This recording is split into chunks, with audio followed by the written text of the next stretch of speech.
Recording.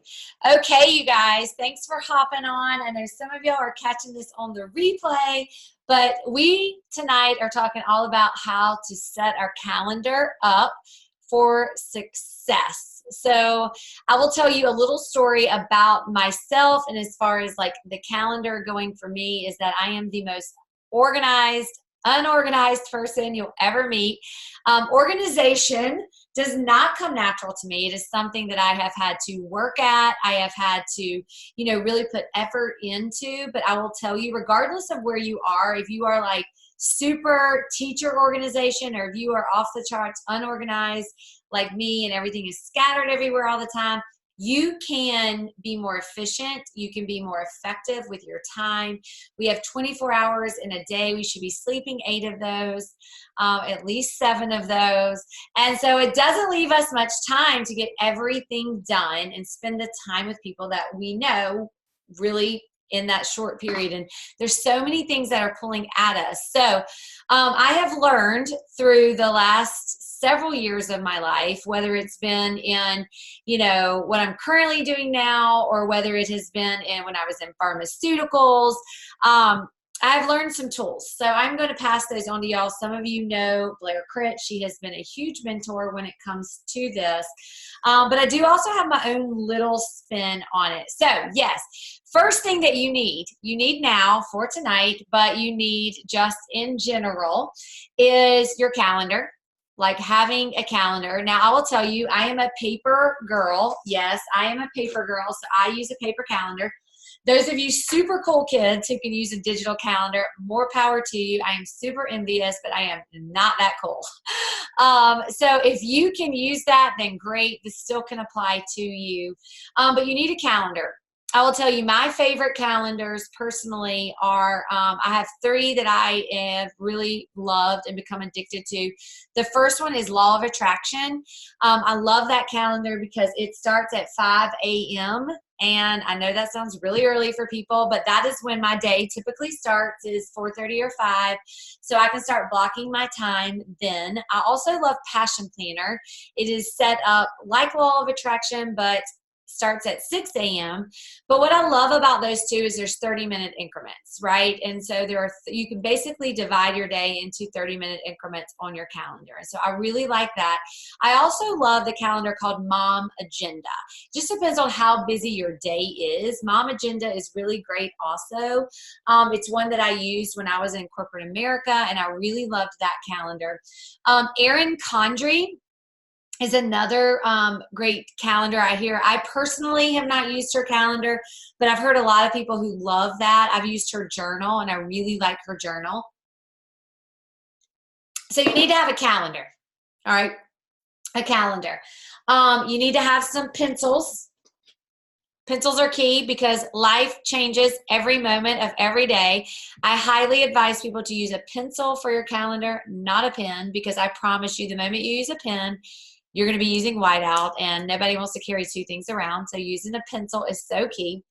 And then if you want to get super fancy, you can use some highlighters, some, pens. It just depends on how pretty you want your calendar to be, or, how basic you want it to be. That part is really up to you, but color coding really works great for a lot of people. So focus on what is most important in your life. And I am going to screen share you guys. I'm going to attempt to screen share. And you promise you have to only laugh with me, not at me, because I am not great at screen sharing. But let's see if I can make it happen. All right, so we're going to walk through some of this. You may have seen this before, some of you, but I love this. And if you want like an actual copy of this, just drop me a message, in Facebook, or shoot me an email. Or if you're in the Rachel Hollis group with me, which you may be, if you're on my team, you probably have access to this already. But mastering your calendar, this is what I really love about it. Is looking at it from a specific point. And these are actually like printed out, you guys, and work through this worksheet. I did this worksheet and we've tweaked it a little bit to make it a little bit better, but I have used this worksheet until it became a natural thought process for me. So what are the most important focuses in your life? So I will just walk through the examples for me personally is, you know, my personal life, my family, my husband, my kids, myself, my own personal care, which I know some of you are thinking like, what is that? Because I don't get any of that. And you need to get it. You have time for that. It just needs to be blocked into your calendar. Even if it's 5 or 10 minutes a day, you have time for self-care. For me, it's my spiritual journey. It's my work, you know, working on my personal business, volunteering. I'm a huge volunteer. I need to have that in my calendar. And then also my social, my friends, when I'm going to be, you know, connecting with friends, and even downtime, you guys. A lot of times people, once they get to know me, they're like, do you ever sleep? Do you ever have downtime? I do. Every single day I have downtime. I have planned downtime, but it's downtime. And I love that because I can truly put my phone away. I can truly put, you know, everything that may pull at you through the day, because I know I'll be back to it. I know when my scheduled downtime is over, and I know that I'm going to get that connection time with my family. So what is your focus? And then if you see on this actual worksheet, you can put your focus. What is most important? You know, is it family? And then you can choose your highlighting color. You know, your kids can be blue, they can be pink. And that is if you don't have to do it that way, but that's if you want to use, you know, specific highlighters. People are visual in that respect. So write down, take a moment or two to write down what are your focuses. You know, what are your top 4 focuses when you're looking at your time?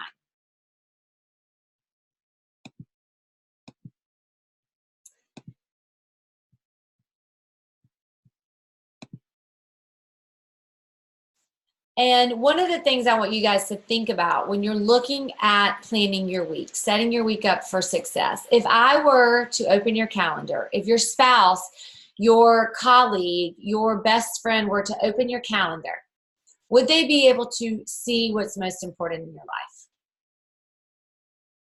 Would they be able to see it? Now, I know there's some non-negotiables, which we're going to touch on in a minute, but would they be able to see what is most important in your life? Because your calendar is your game board for life. It is the way that you're spending your time. It's the way you're moving yourself closer to your goals. It's the way you're setting yourself up for success, and that week after week after week don't go by without you moving yourself forward to whatever it is you're trying to achieve. So when you're making this over this next few minutes, I want you to really think about, if someone were to look at it, would they be able to see what is most important to you in your life?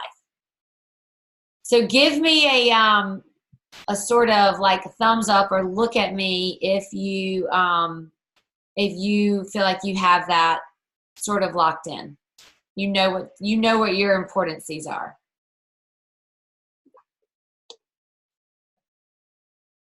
Okay, good. All right. So we're going to sort of move on to the next one, and that is your connection tools. Now, for some people, email, it depends on what you do for a living, but a lot of that is email. You know, do you have work email? Do you have personal email? Most likely you have both. You know, how much are you on social media? Do you use Instagram? Do you use Facebook? Do you waste a lot of time on these things, on Pinterest, on YouTube, on Snapchat? You know, all the social media outlets that we have. You guys, there is a section in your phone, and I'm going to show you how to get there. And I hope that that you don't drop your jaw when you see the amount of time you spend in certain places.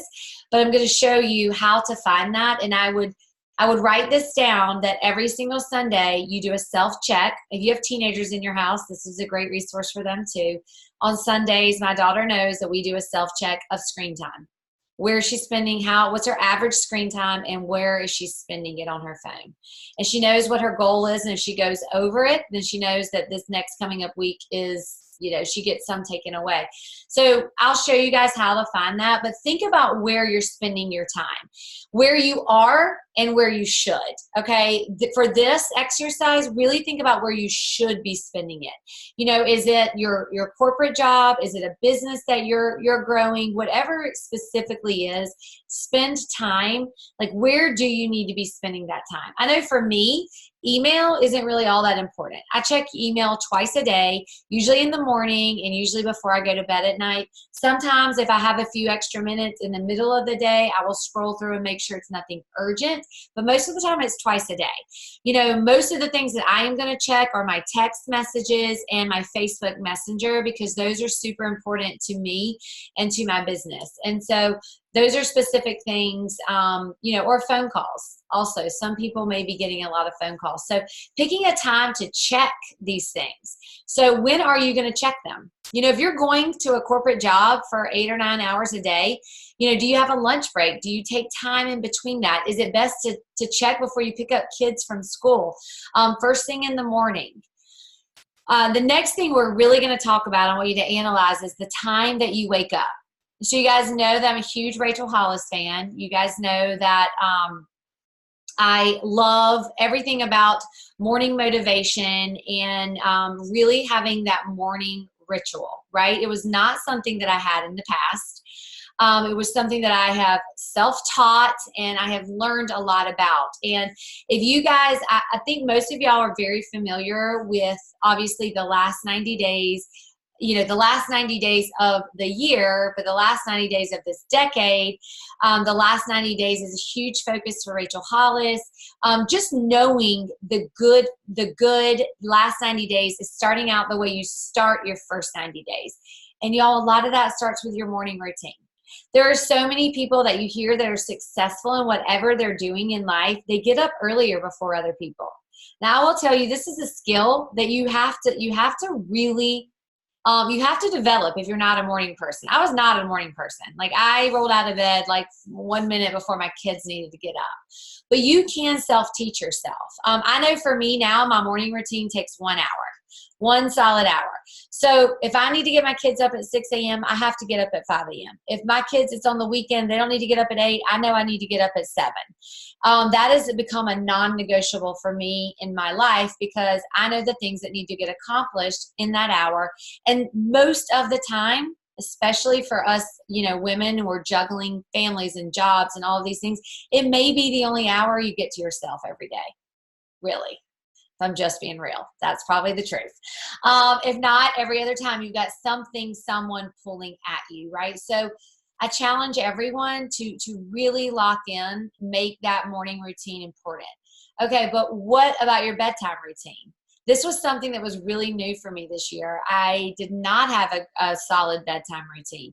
And now I have developed one. It can get better. It's not near as solid as my morning, but it's something that I'm continuously working on. You know, it's when I personally do my stretching. It's when I personally do a lot of reading, and I sort of, you know, get into in the calming and review my things for the next day.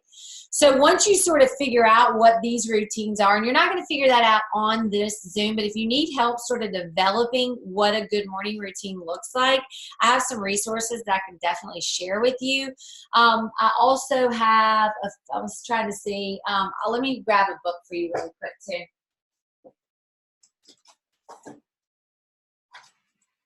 I love this book. I gave it away not too long ago on my personal Facebook page, Miracle Mornings. There are Miracle Mornings for every single person. This is the actual workbook. This specific one is Miracle Mornings for network marketers. But there is Miracle Mornings for real estate agents. There's Miracle Mornings for teenagers, for families. Miracle Mornings is a book, and then there's workbooks. You guys, life-changing for me when I did this this book and this workbook. I did it about 3 years ago. A huge shout out to you know, that whole group, because it's a really good investment and one that you could really truly do probably every year and just get better at. So think about what that routine is, what time you wake up, what time you go to bed. These are all things that we're going to think about as we're writing in our calendar in just a minute. And so if you guys want, again, if y'all want this resource, just let me know and I can send it to you. So when we break out, we've thought about all these sort of things. So when I personally look at my calendar and I look at how my week is going to be set up, I have my calendar out in front of me. I have it, set on my week. And I will tell you, the first thing that needs to go on your calendar is next Sunday, a meeting with you in your calendar. And put it on your calendar. And for me personally, it usually happens Sunday mornings before church. We go to church around 10 in the morning. Usually my family gets up, they sleep in. They usually, are waking up sometime between 8 and 8:30. I'm usually getting up around 7, if not earlier. And I have a meeting with my calendar. I look, and the route that I go in is the very first thing, and this is me personally. Hopefully these tips will work for you. The first thing I do is my non-negotiables for the week. That's what goes on my calendar. Non-negotiables, things I cannot control. They are going to happen. They got to happen. I got to be there. So these could be your work. If you work in corporate America, if you have a job, that you got to show up. You got to be there. So that needs to go on your calendar. These are the first things: games, sporting events, practices, things that you have to show up for your kids, for your spouse, church events. These are things that are non-negotiable, that are on your calendar, that you've got to show up at a specific time. All of that goes on my calendar. It's the very, very first thing that I do. And a lot of times I will plan it out. I even have, you guys, blocked off in the morning my kids. I literally have a block off an hour and 15 minutes every single morning that says girls. And that means I'm getting them up, I'm having breakfast with them, I'm getting them ready for school, I'm driving them to school. Even though, you guys, I do it every Monday through Friday. It's the same thing. It's Groundhog Day. It happens all the time. I still put it on my calendar, because I know my phone is down. I'm not interacting. I'm not doing these sort of things. I'm focused on them. And I'm focused on what it is in that moment, right? And then the next thing that goes on the calendar is the things that are fitting that very important focus in my life. So for me, that is exercise. That is self-care. That I know I personally have to exercise. I personally have to do my devotions and journal in the morning, because if I'm showing up for me and for my heart and what my personal needs are, I can give back to everything else on my calendar for that day. And so the first 20 minutes of the morning when I am awake, that is what I am doing. I am doing a devotion. I am doing, where do I have it on my calendar during the day? Is it open with, okay, say it again, Jane. Where do you have your calendar during the day? Is it, oh, yes, my calendar is by my side, my physical calendar. Yes, good question. I take it in my purse with me. Even if I am running to the school for 15 minutes, I take it in my purse, because guess what? I may have to sit in car line for 10 minutes, or I may get stuck somewhere. Somebody may call, somebody may message me and say, I need an appointment, I need this.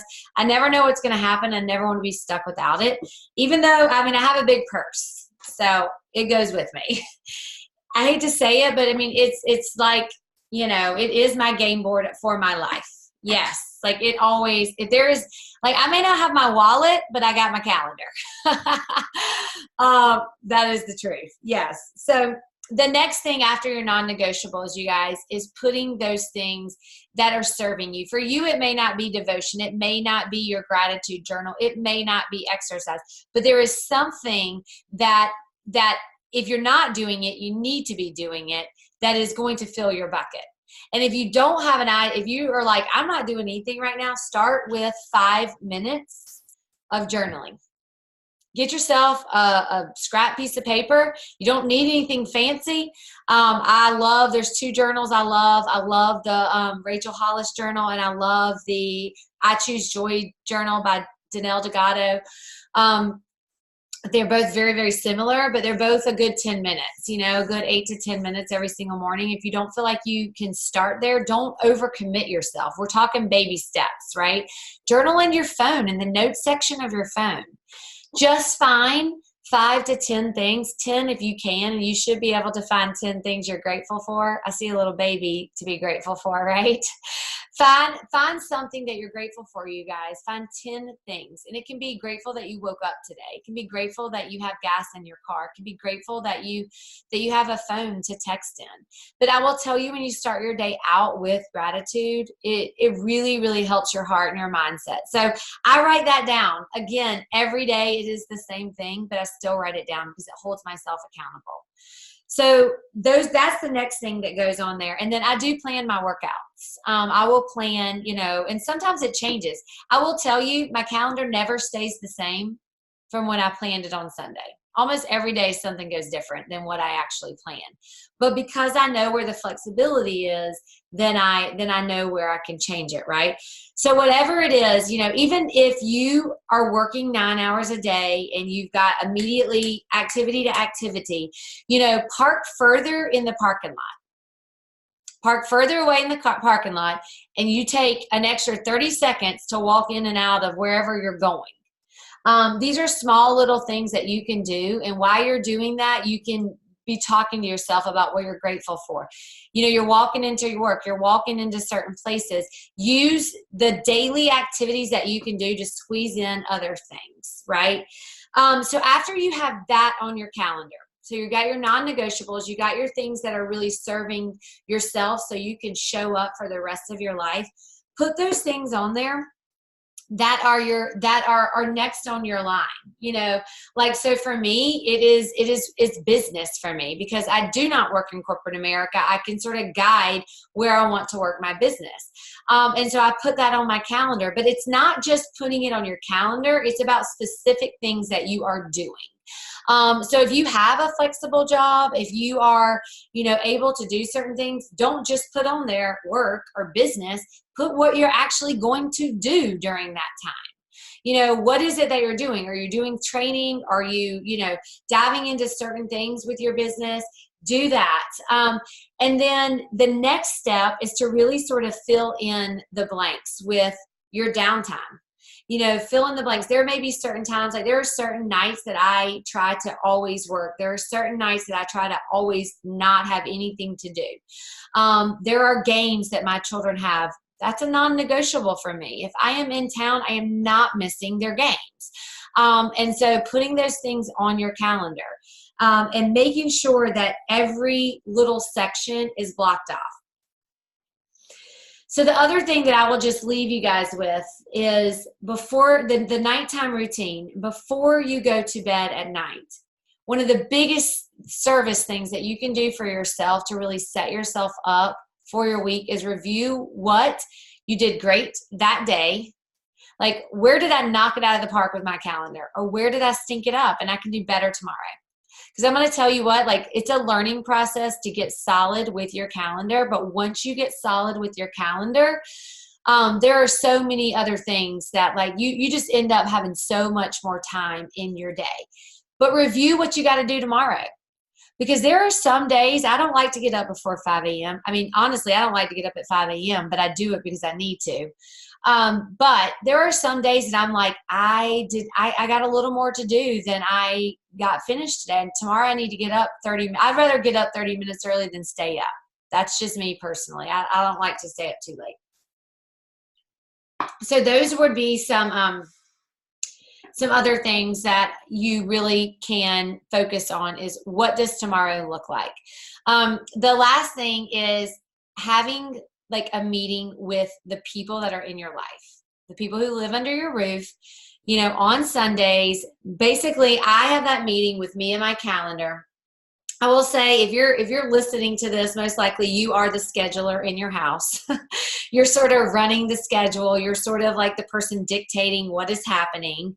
And so I have a chalkboard that is on our refrigerator that has all the kids. It doesn't have my personal things unless I'm having a night I'm working or I'm doing, something that evening.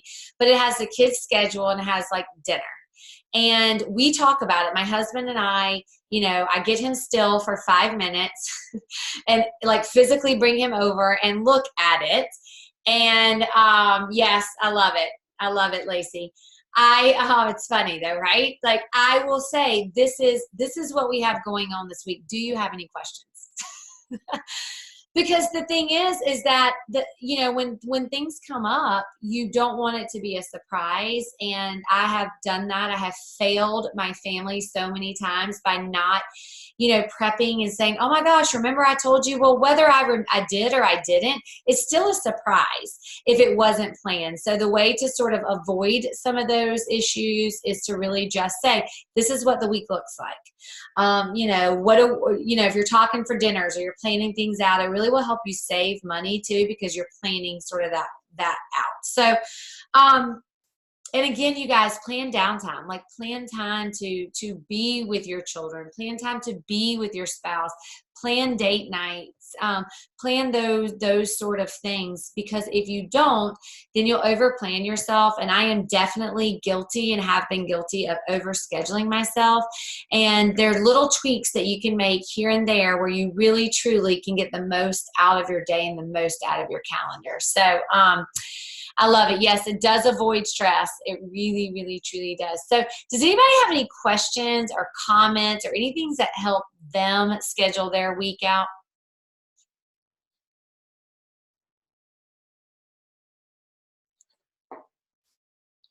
Just for me, Kelly, it's been the biggest help for me in getting organized, and why you're seeing me so much showing up is because it finally clicked for me getting my family, my husband and my kids on board, and it being very specific as to what I was doing and when. And so now that they know, we don't have the little frustration battles that come up from that. And so, like, I don't know why it just clicked for me, but it did. So it really has helped. Like this morning we had our meeting. It was about 30 minutes long. We planned all of our meals for the week. We know where people are going to be each day and when. And that works for us. And I have 4 boys. So you can imagine those are a little crazy meetings, but it has helped tremendously. Good. I'm so glad. And it takes practice, you guys. Don't think that like you're going to snap your finger and it's going to be there. There's been times where I've been really great at it and then I'll fall off the wagon and I have to get myself back. But now I don't think like I couldn't live without planning things out that way, because there are so many things that we each want to get accomplished, right? And you don't want to feel like you're constantly online or you're constantly, doing things, constantly building your business, constantly working, doing all these. You want to be able to enjoy time. So you just try to be efficient. A few other tips that I will give you guys before hopping off is efficiency is when you're taking a shower, when you're getting, ready, use that time. I know some of you who have talked on the phone with me while I am in the shower. So thank you for that. But it is like an efficiency thing. I'm always watching YouTube, or I'm listening to something inspiring. I'm listening to a podcast. I am doing something in the shower. Sometimes I use it for my prayer time. So if I'm, I'm always being efficient. If I'm getting ready, if I'm doing things, I am feeding my mind with, if anything, because a lot of times I'm getting ready and no one else is around during that specific time. So I am really trying to be very efficient. When I'm driving in the car and stuff, I love music. So a lot of times I listen to music, but a lot of times I listen to a podcast. So yes, Lacey, yes, Beth's called. It's great. I mean, because you're killing 2 birds with 1 stone, right? We want to be clean, but we also can use it as a time to do our self-development. So I love that. I hope that this was helpful, you guys. I would love to see what your calendars look like, and if there's anything that, oh yes, on the phone. Thank you for reminding me. Thank you. Okay. Yes, Audible. I love Audible. All right. So I want you guys, hopefully y'all have iPhones, because that's what I have. And if you don't, I don't know how to help you. All right. So you're going to go to your settings. Okay. Somebody smarter would have to do that. So the settings, hopefully you guys know what that is. It's just that little gray thing. You're going to click on settings. All right, and you're going to go down to, it's like the second grouping. It says screen time. Okay, do not be like, ugh. Okay, now I will tell you, your screen time is, if you just have your phone sitting out open and it's on, it's going to collect on your screen time. All right, if you're listening to music, if you're listening to podcasts, so don't have a panic attack if you're like, holy cow, I have 5 hours, or I have 20 hours, or I hope you don't have 20 hours, but if not, you need to go sleep. But so you can schedule downtime, you guys. Like, I have my phone that automatically goes on downtime at certain times and automatically comes on. So it doesn't matter who sends me a message unless they're on my like alert message, which are, you know, my immediate family. They were to call me, it would ring. But I have downtime. So it doesn't matter if someone sends me a message at 10:02 or at 1 o'clock in the morning. Doesn't matter. I'm not going to get it, right? It's on sleep mode. So you can do that. But if you go into like, and you click on, like it says Kelly's iPhone, you can see, you know, the hours, you can see the last 7 days, you can see how much time you've spent on what app. So Facebook, messages, Instagram, your email, you know, Spotify, I got fantasy football on here, your photos, all different sorts of things. So you can sort of see the time that you have. Another tool that you can use if you're really trying to be very conscious of, this works really great for social media, y'all, because let's be real, we all can get sucked into the scroll or the stories. I mean, ever since stories came out, I'm like, I just want to see what everybody's doing. And so I'll scroll through stories, and next thing I know, it's like 18 minutes later, and I'm like, oh, I just lost, you know, 18 minutes of my life. I can't get back.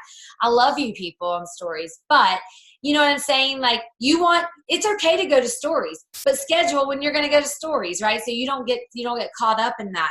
So the ways around that is to schedule a timer. So I have times that I spend on Instagram, I spend on Facebook, I spend on LinkedIn, I spend on my email, whatever it is, but I set my timer for it. So I may set a timer for 10 minutes. I may set a timer for 15 minutes. And when it dings, I'm done. Like, I'm off. And if I didn't get what I needed to get accomplished, I didn't get my post made or something along those lines, then that is what it is. So for me, I have Facebook and I have Instagram timers. So it alerts me when I've spent that amount of time. So you can set it for 15 minutes, 30 minutes, an hour, and it will alert you. I know I'm trying to spend more time on Instagram. And so I need to spend, you know, I'm trying to spend 45 minutes a day, 15-minute Instagram, like, you know, like time periods. And so when I hit the 45-minute mark, it tells me you're at 45 minutes. And then I'm like, okay, cool. I've spent my 45 minutes. I've accomplished that for the day.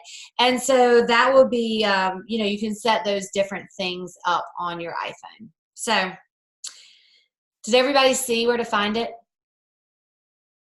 Good. Okay. And don't beat yourself up over it, because honestly, you probably spend more time than you actually think that you spend. But you know, depending on where you want to make your time, you'll sort of be able to adjust it from there. So anyway, I hope this was helpful. Does anybody have any questions? No. All right. You guys have to share with me how your week goes. Okay. And we hop off here. Finish writing out your game board for this week. Finish making your plans. Set yourself some goals and review it before you go to bed tonight. And don't stay up too late. Kim, I know you have to be at Orange Theory in the morning, so you need to get some sleep. All right, guys. It was good seeing everybody. Y'all have a good rest of your night. Thanks for hopping on.